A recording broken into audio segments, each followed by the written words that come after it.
Nifty 23,700ના પુટમાં આપણું clear prediction હતું કે જ્યાં સુધી આ પ્રીમિયમ 42ની ઉપર છે, બરાબર, જ્યાં સુધી આ પ્રીમિયમ 42ની ઉપર છે ને ત્યાં સુધી પોઝિટિવ છે. 42ને તોડ્યા પછી જ આ પ્રીમિયમ કેવું થશે, વીક થશે. હવે તમને એવું દેખાતું હશે કે ભાઈ આ પ્રીમિયમ 42ની નીચે છે, પણ આપણે એને 15 મિનિટ કરીને જોશું એટલે દેખાશે ક્લિયર કે જે ફર્સ્ટ 15 મિનિટનો લો છે, બરાબર, એ હવે આપણું લેવલ છે, બરાબર. અને ફર્સ્ટ 15 મિનિટનો જે કેન્ડલ છે એ 42ની ઉપર ક્લોઝ થઈ છે, બરાબર.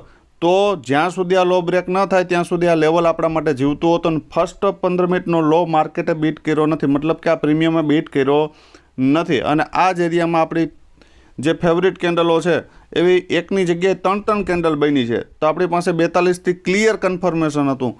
અને આ જગ્યા પરથી સપોર્ટ લઈ તો મેં ક્લિયર એવું કીધું હતું કે ભાઈ 73, 96ના ટાર્ગેટ માટે જઈ શકીએ. પણ 96ને બ્રેક કર્યું અને બ્રેક કર્યા પછી અહીંયા ફરી પાછું 73ને રીટેસ્ટ કર્યું.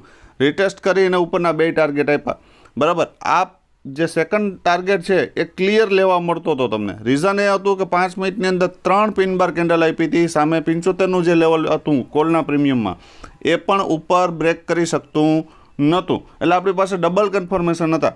તો કેટલા મિત્રોએ આ ટ્રેડ કેપ્ચર કર્યા છે કોમેન્ટમાં જણાવજો.